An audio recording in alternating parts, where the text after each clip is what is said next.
En este video vamos a hablar del acto administrativo.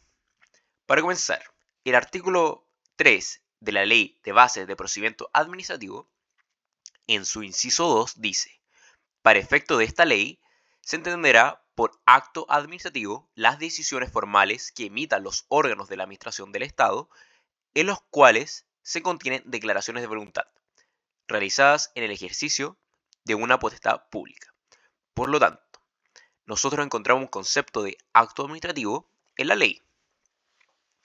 Y estos actos administrativos, como dice su inciso 3 de este mismo artículo, dice: tomarán la forma de decretos supremos, si es que lo dicta el presidente de la República, o de resoluciones, si lo dicta un jefe de servicio o otra autoridad.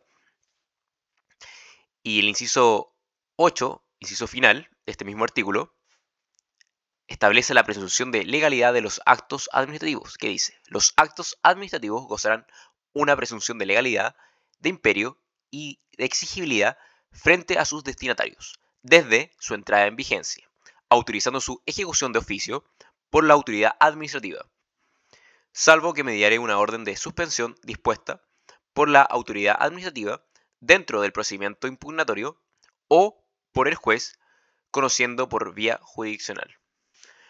De lo dicho hasta ahora, como hemos visto, la propia ley da un concepto de acto administrativo.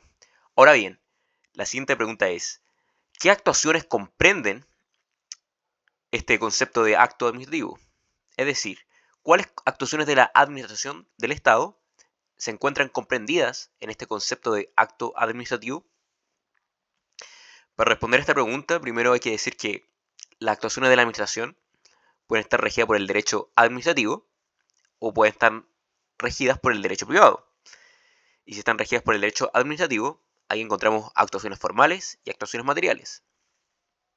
Comenzando con las actuaciones regidas por el derecho administrativo, encontramos actuaciones formales o jurídicas y también encontramos actuaciones no formales o materiales. Comenzando con las actuaciones formales o jurídicas, es aquella actividad desplegada por los órganos de la administración pública que producen efectos jurídicos que tienen por objeto crear, modificar, extinguir situaciones de derecho. Por ejemplo, la aplicación de una sanción o la de autorizar cierta actividad por medio de un acto administrativo. De estas actuaciones formales de la administración, también la podemos distinguir dentro de un procedimiento o fuera de un procedimiento. Si es dentro de un procedimiento, aquí encontramos el acto trámite y el acto terminal. Si se realiza dentro de este marco, o sea, dentro de un procedimiento, la actuación de la administrativa puede ser un acto trámite, que el acto trámite no se pronuncia sobre el fondo, solo da curso progresivo al procedimiento, o puede ser un acto terminal, el que pone fin al procedimiento. Todo procedimiento que supone un acto terminal, y este va precedido por un conjunto de actos trámites que le sirven de base, como por ejemplo informes, investigaciones, pruebas, etc. Y respecto de actuaciones fuera del procedimiento, existen actuaciones formales fuera del procedimiento administrativo, como por ejemplo cuando se solicita información a un particular de manera informal, como ocurre en la elaboración de la estadística del censo. En todo caso, esto es bien excepcional. La mayoría de la actuación de la administración se da dentro de un procedimiento. Y por otra parte también tenemos las actuaciones no formales o materiales. La actividad material, o sea, no formal, tiene por objeto producir consecuencias fácticas en el mundo de los hechos, que en muchos casos puede ser la ejecución de una decisión jurídica previa, como por ejemplo la ocupación material con auxilio de la fuerza pública de un inmueble expropiado, previa dictación del acto administrativo expropiatorio, o la ejecución de la clausura de un local, previa resolución sanitaria por no contar, por ejemplo, con la patente sanitaria. Y en otras ocasiones, esta actividad material no va a estar sujeta a un acto jurídico previo. Por ejemplo, la prestación de servicios públicos, como la atención de un paciente en un servicio de salud pública, o actos de las fuerzas públicas, por ejemplo, cuando un carabinero detiene a un delincuente en caso de delito flagrante. Y por otro lado, también tenemos las actuaciones regidas por el derecho privado. Aquí encontramos, por ejemplo, cuando la administración celebra una compraventa, entrega un comodato, o recibe una herencia, o constituye sociedades, etc. O sea, utiliza el derecho común. Pero para que pueda ejecutar este acto, lo normal es que vaya precedida por una autorización pública de carácter administrativo, es decir, un acto administrativo previo que lo autorice. Volviendo a la pregunta original, ¿cuáles de las actuaciones de la administración del Estado se encuentran comprendidas en el concepto de acto administrativo? Habíamos dicho que la Ley de Procedimiento Administrativo, en su artículo 3, inciso 2, daba un concepto de acto administrativo, diciendo que para el efecto de esta ley se entenderá por acto administrativo las decisiones formales que emitan los órganos de la administración del Estado, en las cuales se contienen declaraciones de voluntad realizadas en el ejercicio de una potestad pública. Podemos decir que el concepto de acto administrativo está referido a las actuaciones formales de la administración pública y está preferentemente relacionado con las resoluciones formales con las que terminan los procedimientos administrativos, o sea, los actos terminales.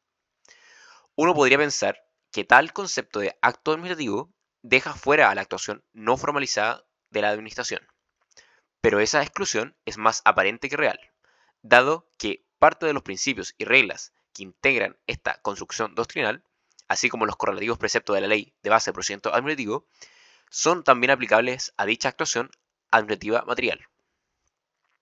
Por lo tanto, el concepto de acto administrativo no comprende los actos que rigen por el derecho privado. Tampoco comprende los actos no formalizados o materiales, aunque solo en apariencia. Y por el contrario, sí se consideran actos administrativos los regidos por el derecho administrativo de carácter formal y sometidos a un procedimiento administrativo. En resumen, el concepto de la ley de bases de procedimiento administrativo se refiere principalmente a los actos administrativos regidos por el derecho administrativo de carácter formal y sometidos a un procedimiento administrativo, principalmente. Ahora vamos a hablar de los actos terminales y actos trámites, que es una distinción muy importante. Atendiendo a la función que tiene el acto en el procedimiento administrativo, se distingue entre actos administrativos definitivos o terminales y actos administrativos de trámite. El procedimiento administrativo se compone de una serie de actos trámite que lo sustancian y que tiene que desembocar en un acto de carácter terminal, que se pronuncia sobre el fondo de la situación y contiene una decisión. La distinción entre acto terminal y trámite es importante, ya que por regla general solo se pueden impugnar por medio de recursos administrativos los actos terminales o finales, y no es posible la impugnación de los actos trámite.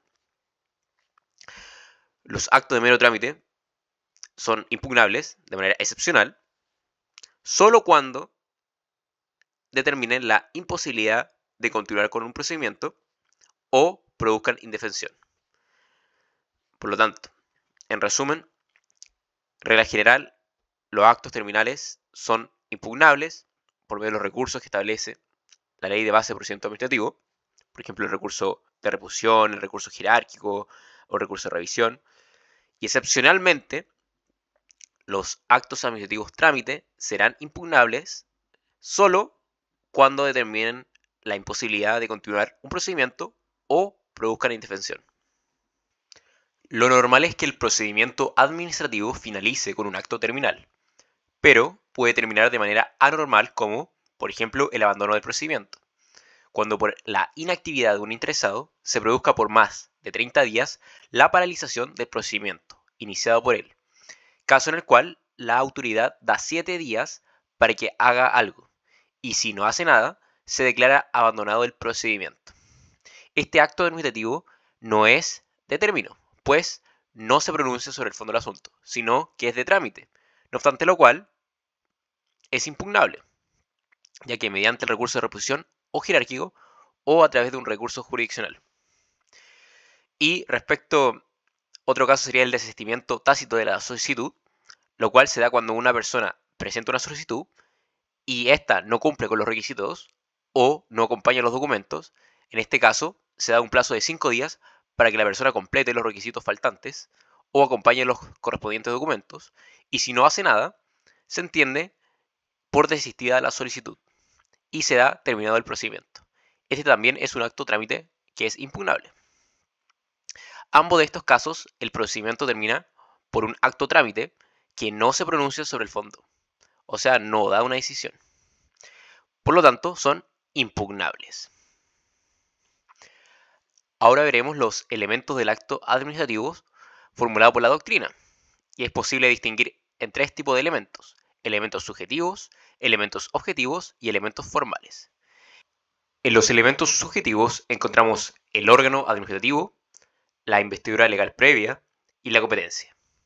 En los elementos objetivos encontramos los motivos, que pueden encontrar los motivos de hecho y los motivos de derecho, el objeto, el fin y la causa. Y en los elementos formales encontramos el procedimiento administrativo y la forma de exteriorización del acto. Comenzando con los elementos subjetivos. Aquí encontramos el órgano administrativo, la investidura legal previa y la competencia. Comenzando con el órgano administrativo. El acto administrativo debe emanar de un órgano que integra la administración del Estado. Y para saber qué órgano integra la administración del Estado, hay que recordar la Ley Orgánica Constitucional de Bases Generales de Administración del Estado, que en su artículo 1, inciso 2, dice: la administración del Estado estará constituida por los ministerios, intendencias, las gobernaciones y los órganos y servicios creados para el cumplimiento de la función administrativa, incluido la Contraloría General de la República, el Banco Central, las Fuerzas Armadas y las Fuerzas de Orden y Seguridad Pública, los gobiernos regionales, las municipalidades y las empresas públicas creadas por ley. Por lo tanto, todos estos órganos integran la administración del Estado. Otro requisito es que tenga la investidura legal previa. La persona natural que asuma el cargo al órgano administrativo debe estar investido previamente en el cargo de la forma legal. La investidura es un procedimiento a través del cual una persona natural pasa a tener la calidad de titular de un órgano público, pudiendo imputarse sus actuaciones a la persona jurídica pública a la cual pertenece. Y respecto a la competencia, el funcionario u órgano debe actuar dentro del ámbito de su competencia, es decir, dentro del conjunto de facultades que la Constitución y la ley otorgan. La competencia se puede determinar en razón de tres elementos: la materia, el territorio y la jerarquía. La materia se define en favor de un órgano, un tipo de asuntos caracterizados por su objeto y contenido. Entonces aquí vemos que la materia es por la naturaleza del objeto. Por ejemplo, la atribución de asuntos de los distintos ministerios.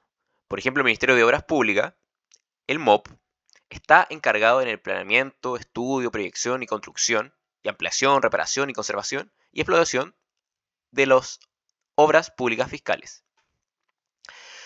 Respecto al territorio, es el ámbito espacial o límite físico en que accionan las personas jurídicas y sus órganos. Por ejemplo, la Seremía de Valparaíso, su ámbito territorial es la región de Valparaíso. Respecto al grado o jerarquía, actúa como una fórmula vertical de reparto de competencias, pues aquellas competencias o poderes de mayor importancia quedarán radicados en el órgano de mayor jerarquía. Por ejemplo, el indulto solo puede otorgarlo el presidente de la República y no los ministerios. Entonces aquí había que ver la estructura del órgano para ver en dónde radica la competencia. Según lo expuesto, en un órgano deben confluir todos los elementos de la competencia para que en el ejercicio de la misma pueda dictarse válidamente un acto administrativo. Y cuando no se observen tales elementos o criterios, se incurre en un vicio que afecta la validez del acto. ¿Cuál es el vicio de incompetencia? Por lo tanto, sería un acto viciado si no reúne estos requisitos. En virtud de lo dicho anteriormente, podemos encontrar vicios a los elementos subjetivos. Por ejemplo, respecto a la previa investidura legal previa, si no cumple con este requisito, el acto será nulo. Y hay que ver el artículo 7 de la Constitución, que dice: los órganos del Estado actúan válidamente previa investidura regular de sus integrantes, dentro de su competencia y la forma en que prescribe la ley. Y el inciso 3 de este artículo 7 dice: los actos en contravención de este artículo son nulos. Aquí uno podría pensar, bueno, si no cumple con esta previa investidura regular previa, el acto sería nulo. Pero lo anterior, o sea, esto debe ser matizado, porque en general los problemas de investidura no se resuelven en nuestro ordenamiento con la nulidad del acto, ya que se ampara el reconocimiento de la figura del funcionario de hecho y de confianza legítima. Y aquí un ejemplo positivo, la Ley Orgánica Constitucional de Bases Generales de la Administración del Estado, que en su artículo 63, inciso 2, dice: la nulidad del nombramiento en ningún caso afectará la validez de los actos realizados entre su designación y la fecha que quede firme la declaración de nulidad. Bueno, ¿y esto por qué se hace? Para proteger a los terceros. Ahora bien, una parte de la doctrina dice que este artículo 63 sería inconstitucional porque iría contra el artículo 7 de la Constitución. Pero, en todo caso, en la práctica y en la realidad ha predominado el artículo 63 y tiene plena vigencia. Por ejemplo, un ejemplo de lo que hemos dicho: se nombra equivocadamente un funcionario del registro civil y como consecuencia de ello se celebra varios matrimonios nulos en un periodo de tiempo, porque se había nombrado de manera irregular a este funcionario del registro civil. Y para proteger a los terceros, se da validez los actos celebrados por el funcionario en estas condiciones. Y respecto a la incompetencia puede darse en razón del territorio, del grado o de la materia. Esta causal ha sido la más habitual, especialmente lo que dice en relación con las competencias concurrentes entre distintos órganos, como puede ser, por ejemplo, entre ministerios y municipalidades. Hablando de los elementos objetivos, aquí encontramos los motivos, tanto los motivos de derecho como los motivos de hecho, el fin, la causa y el objeto. Comenzando con los motivos de derecho. Los motivos de derecho son las normas legales en cuya virtud se dicta el acto administrativo. Es decir, solo se pueden dictar un acto administrativo en la medida que el ordenamiento jurídico faculte al órgano para dictarlo. Esto conforme al principio de juridicidad. Respecto a los motivos de hecho o presupuestos de hecho también deben concurrir, porque en muchas ocasiones para dictar un acto es necesario la concurrencia o verificación de ciertas circunstancias de hecho que permitan dictarlo. Y si no concurren, el acto administrativo no podrá dictarse. Por ejemplo, la potestad disciplinaria de un jefe de servicio no puede aplicarse respecto a un funcionario que no haya participado en los hechos que motivan su destitución, ya que no concurre el motivo de hecho o fáctico. Los motivos de hecho y derecho son copulativos, están unidos siempre. Y respecto al fin, el fin específico que debe perseguir la potestad pública, el cual es siempre un fin público, pero se matiza significativamente en cada uno de los sectores de actividades como un fin específico. Si el acto se aparta del fin, incurre en un vicio. Así, habrá abuso de poder cuando el acto se dicta para satisfacer un interés privado. Y habrá desviación de poder cuando el acto se dicta para satisfacer un interés público distinto al fijado por la ley. La causa es el contenido que deben contener los actos, debe ser congruente con el fin que los justifique. Precisamente esa adecuación o congruencia efectiva a los fines propios de la potestad que se ejercita es la causa del acto administrativo. Y respecto al objeto, el objeto es la decisión del acto administrativo o contenido esencial y que implica una orden para realizar prestaciones concretas, exigibles tanto respecto de la administración como respecto de un tercero. El objeto siempre se encuentra en la parte resolutiva del acto administrativo, es decir, en el juicio de voluntad que se manifiesta. La doctrina recurre a categorías jus privatistas y en ese sentido se dice que el objeto debe estar determinado. Debe ser posible de cumplir, pues a lo imposible nadie está obligado, y debe ser lícito, ya que si no es lícito, se va a producir la ilegalidad del acto. Respecto a los vicios de los elementos objetivos, encontramos la ilegalidad de los motivos. Hay que señalar que la ilegalidad puede darse tanto de los motivos de derecho como los motivos de hecho.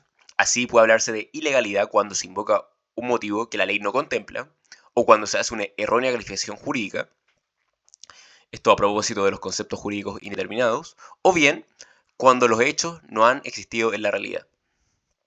También encontramos la ilegalidad en el objeto. Aquí se encuentra la violación de la ley en cuanto al fondo, esto es en los casos en que el acto contradice lo prescrito por la ley. Y encontramos la ilegalidad del fin, cuando la ilegalidad vinculada al fin se habla aquí de dos cosas: uno, de la desviación de poder, y también puede haber abuso de poder. La desviación de poder consiste en tener en vista, al momento de dictar el acto administrativo, una finalidad distinta a la contemplada en la ley. Por ejemplo, un alcalde prohíbe de vestirse en la playa, no en orden a la moralidad o las buenas costumbres, sino para que las personas ocupen las casetas que pertenecen a la municipalidad. Aquí hay una desviación del fin de la norma, por cuando el alcalde prohibió esto para que entrara más dinero a la municipalidad, y no como una protección moral a las buenas costumbres, que era lo que contemplaba la ley. Este es un famoso caso, que es el caso Arret-Vernes en Francia, y este es un ejemplo de desviación de poder. Como habíamos dicho en este caso, la prohibición que dictó el alcalde no iba acorde al fin de la ley, que era proteger la moralidad pública, sino lo dictó con el fin de que entrara más dinero a las arcas municipales. Entonces aquí vemos que ambos tienen un fin público, pero el fin es distinto. Y un caso de abuso de poder tiene lugar cuando se dicta un acto público en miras de un fin privado, que puede ser político, religioso, personal, etc. Así, por ejemplo, un superior traslada a un funcionario a otra sección porque éste le fue infiel con su novia, y no en virtud de las capacidades de éste. Y respecto a los elementos formales, encontramos el procedimiento administrativo y la forma de exteriorización del acto. Respecto al procedimiento administrativo, el acto debe ser dictado conforme al procedimiento que fije la ley. Y aquí entra el procedimiento administrativo, que debe ser establecido por la ley. Y así lo dice el artículo 63, número 18 de la Constitución, que son materia de ley, las que fijen las bases de los procedimientos que rigen los actos de la administración pública. Y aquí entra en la escena la ley de base de procedimiento administrativo, que es la que regula el procedimiento administrativo, la cual, en su artículo 18, señala que el procedimiento administrativo es una sucesión de actos trámites vinculados entre sí, emanados de la administración, y en su caso de particulares interesados, que tienen por finalidad producir un acto administrativo terminal. Y el procedimiento administrativo consta de las etapas de iniciación, instrucción y finalización. En resumen, se debe seguir el procedimiento que determina la ley. Los actos administrativos deben dictarse conforme a la ley de base del procedimiento administrativo, sin perjuicio de los procedimientos especiales que existan en diferentes leyes. Y existen varios procedimientos administrativos especiales, por lo que la ley de base del procedimiento administrativo tendría un carácter supletorio. Y el otro requisito es que la forma de exteriorización del acto. El acto administrativo, al momento de exteriorizarse, tiene que cumplir ciertos requisitos o formas. Aquí, por ejemplo, cómo debe ser redactado, el artículo 41 de la ley de base del procedimiento administrativo establece qué debe contener la resolución final. Y respecto a los vicios del procedimiento, hay que recordar el artículo 7 de la Constitución, que dice: los órganos del Estado actúan válidamente previa investidura regular de sus integrantes, dentro de su competencia y en la forma que prescriba la ley.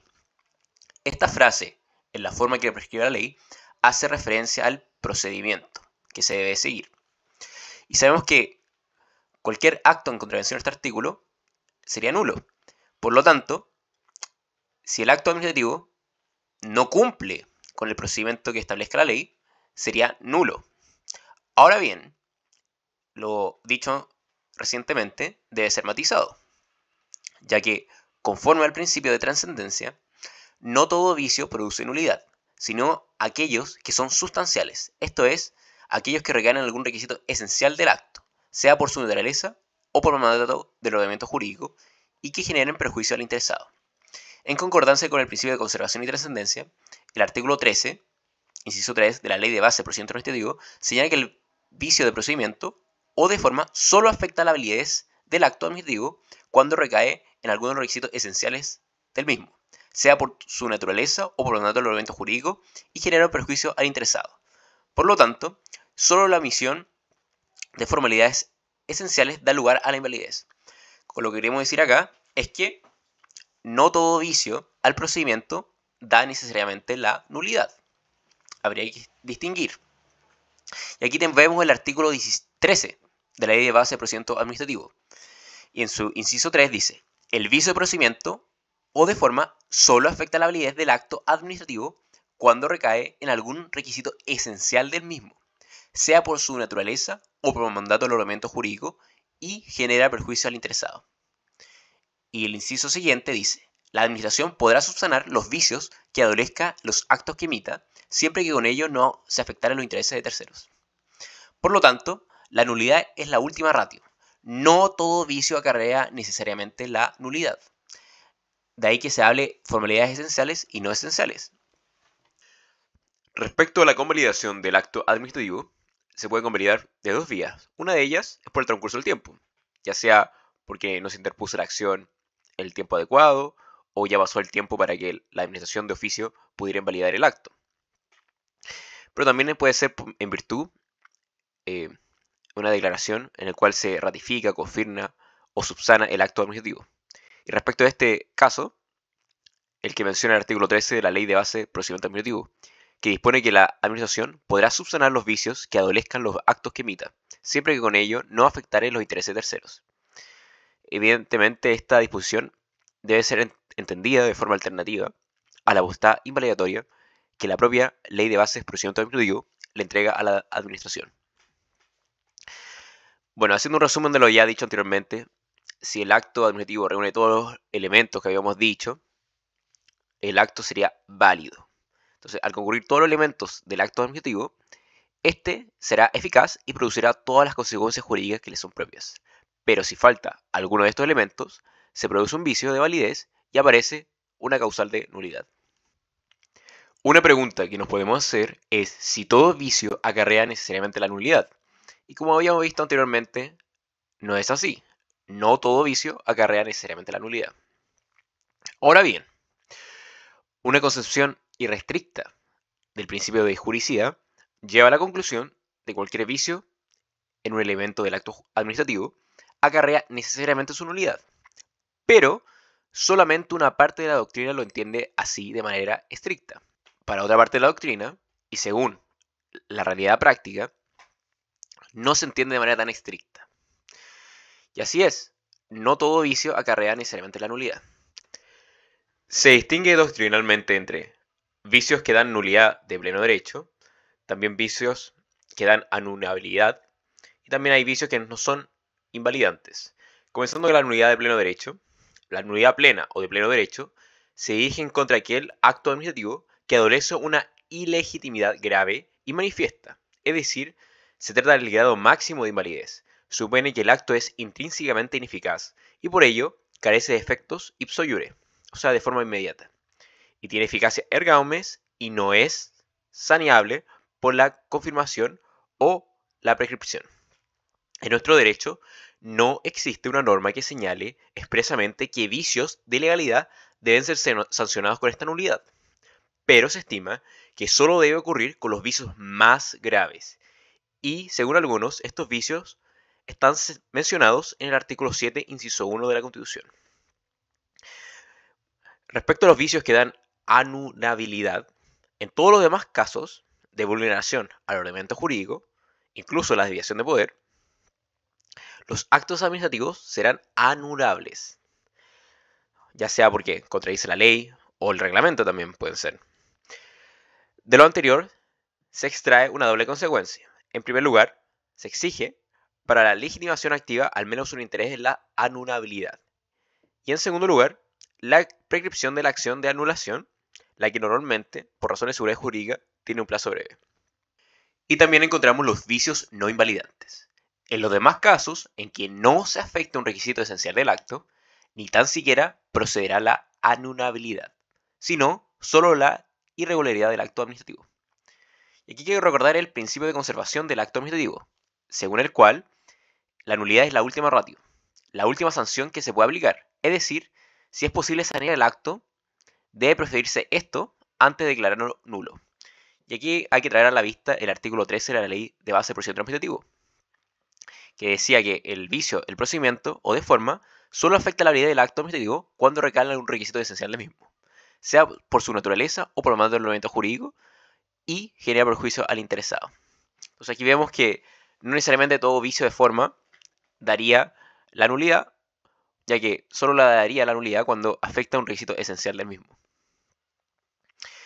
Ese artículo 13 es muy importante en la Ley de Base de Procedimiento Administrativo, y además ese mismo artículo, la ley de base, en su inciso final, también conserva la potestad de la administración para subsanar los vicios que adolezcan los actos que emita, siempre con ello no afectará los intereses terceros.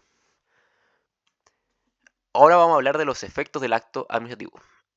Primero hay una presunción de validez, También está la imperatividad u obligatoriedad del acto administrativo.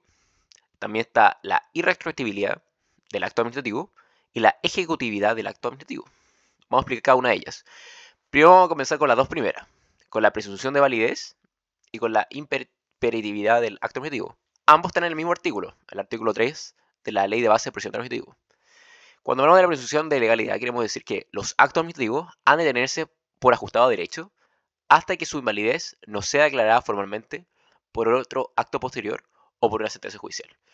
Y aquí vamos a leer el artículo 3, inciso final, de la Ley de Base de Procedimiento Administrativo, que dice: los actos administrativos gozan de una presunción de legalidad, de imperio y exigibilidad frente a sus destinatarios, desde su entrada en vigencia, autorizando su ejecución de oficio por la autoridad administrativa, salvo que mediare una orden de suspensión dispuesta por la autoridad administrativa dentro del procedimiento impugnatorio o por el juez conociendo por vía jurisdiccional. También vamos a hablar de la ejecutividad del acto administrativo, que también se relaciona con lo anterior. Esto es el poder que ha de hacerse efectivos a través de la potestad de autotutela ejecutiva de que la administración está dotada frente a sus destinatarios. Aquí entonces la administración no necesita contar con la intervención de los tribunales, sino que ella misma puede ejecutar sus propios actos administrativos. Tiene la ejecución forzosa de los actos por la propia administración. Aquí está la autotutela ejecutiva. El artículo 51 de la Ley de Base de Procedimiento Administrativo dice: los actos de la administración pública sujetos al derecho administrativo causan inmediata ejecutoriedad, salvo en aquellos casos en que una disposición establezca lo contrario o necesitan aprobación o autorización superior. Los decretos y las resoluciones producirán efectos jurídicos desde su notificación o publicación, según sea de contenido individual o general. Bueno, vamos a adelantar que se notifican los que sean de contenido individual y los que son de contenido general se publican. Y respecto a la irretroactividad de los actos administrativos, el artículo 52 de la Ley de Base de Procedimiento Administrativo señala que los actos administrativos no tendrán efecto retroactivo, salvo cuando produzcan consecuencias favorables para los interesados y no lesionen derechos de terceros. Ahora vamos a hablar de la notificación y publicación de los actos administrativos. Habíamos mencionado ya algo sobre esto. Aquí hay que distinguir si tiene efectos individuales o efectos generales. Si son efectos individuales, deberán ser notificados a los interesados su contenido íntegro. Entonces, si son efectos individuales, deben ser notificados. Y aquí dice en su artículo 45, efectos individuales deben ser notificados. En el 46 dice que las notificaciones se practicarán por medios electrónicos. El artículo 48 establece cuándo se debe publicar. Obligación de publicar. Deberán publicarse en el diario oficial las siguientes actos administrativos. Y aquí hay una lista. Los que contengan normas generales de aplicación o que miren a interés general, por ejemplo un reglamento, o también los que interesen a un número indeterminado de personas. Ahí puede ser un plan regulador comunal, por ejemplo, o los que afectaren a personas cuyo paradero fuere ignorado de conformidad a lo establecido en el artículo 25, los que ordenare publicar el presidente de la República, y los actos respecto de los cuales la ley ordenaré especialmente este trámite. Bueno, en resumen, si son efectos individuales, se notifican, y si son efectos generales, tendremos que publicarlos. Respecto a la extinción del acto administrativo, el acto administrativo puede dejar de producir efectos por una multiplicidad de causales, las cuales pueden ser objetivas o subjetivas, y algunos autores agregan el decaimiento del acto administrativo. La extinción por razones objetivas se produce por la consumación de sus efectos, es decir, el acto administrativo produce todos sus efectos o consecuencias jurídicas, por ejemplo, un permiso de construcción y la obra ya ha sido realizada. Y aquí también está incluido en los casos que el acto administrativo esté subordinado a una cláusula, una condición, por ejemplo puede ser una condición resolutoria o un plazo. También están las extinciones por razones subjetivas, y aquí está por una conducta o decisión del titular, o también puede ser por la decisión de un órgano público distinto a la administración, o también por la decisión de la propia administración. Comenzando por la conducta o decisión del titular, aquí encontramos la caducidad. En el caso que el titular no haya hecho uso de su derecho, que le confiere el acto administrativo, durante un plazo determinado. Y esto, por ejemplo, en un caso un permiso de construcción, se le da permiso de construcción para que construya en cierto tiempo, pero él no construye. Entonces ahí caducó su derecho. Otro caso sería la renuncia. Aquí el derecho que le confiere el acto administrativo y el titular, en virtud de un acto voluntario, renuncia a ese derecho que le confiere el acto administrativo. Por ejemplo, un funcionario que renuncia a su cargo. También está el caso por la decisión de un órgano público distinto a la administración. Aquí sería el caso de una sentencia dictada por un órgano jurisdiccional. Y también encontramos por el caso por la decisión de la propia administración. Y aquí encontramos la invalidación, que la propia administración invalida un acto que ella dictó por razones de legalidad. O también está la revocación, que revoca un acto que dictó la administración por razones de mérito, oportunidad o conveniencia. O también por la vía de recursos administrativos por petición de parte. Y hablando del decaimiento del acto administrativo, esta es una causal de extinción del acto administrativo forjada por la doctrina y tiene lugar cuando el acto administrativo se extingue porque ya no concurren los presupuestos de hecho o de derecho que le sirven base para su dictación. Por ejemplo, en cuanto a los presupuestos de hecho, se otorga la concesión de un bien municipal y este se derrumba producto de un terremoto. Consecuentemente, también se extingue el acto administrativo. En parte esta figura la reconoce el artículo 40, inciso 2 de la Ley de Base de Procedimiento Administrativo, que dice: también producirá la terminación del procedimiento la imposibilidad material de continuarlo por causas sobrevinientes. La resolución que se dicte deberá ser fundada en todo caso. Bueno, y también está el caso que el acto administrativo puede verse alterado por los presupuestos de derecho, es decir, el régimen jurídico en cual se dictó el acto administrativo. Por ejemplo, una ley establece un impuesto y prevé también extensiones al mismo, y en virtud de ella se otorga una exención tributaria a un particular por parte de la autoridad administrativa. Si con posterioridad se deroga la ley que establece el impuesto, el acto administrativo ya no tiene sentido, pues el impuesto ya no existe, razón por la cual el acto decae y se extingue. Entonces aquí vemos el decaimiento del acto administrativo, en la circunstancia que ya no concurran los presupuestos de hecho o derecho que le sirven de base para la dictación de ese acto administrativo. Y terminando con este tema, hay que recordar el principio de impugnación, que lo reconoce tanto la Ley de Base de Procedimiento Administrativo como la Ley Orgánica Constitucional de la Base General de Administración del Estado. Y nosotros podemos impugnar el acto administrativo por la vía jurisdiccional o por la vía administrativa. Y si es por la vía administrativa, ahí tenemos el recurso jerárquico, el recurso de reposición, el recurso de revisión. Hay que recordar, sí, la regla del artículo 54 de la Ley de Base de Procedimiento Administrativo que dice: interpuesta por un interesado una reclamación ante la administración, no podrá el mismo reclamante deducir igual pretensión ante los tribunales de justicia, mientras aquella no haya sido resuelta o no haya transcurrido el plazo para que se deba entenderse ese sistema. Por lo tanto, si se interpone una reclamación ante la administración, habría que esperar que esa termine para que después podamos ir a la vía judicial. No podemos iniciar las dos vías al mismo tiempo. En todo caso, en otro capítulo veremos los distintos recursos administrativos que establece la Ley de Base de Procedimiento Administrativo. Espero que les haya gustado este video. Comenten, suscríbanse, dejen like. Muchas gracias.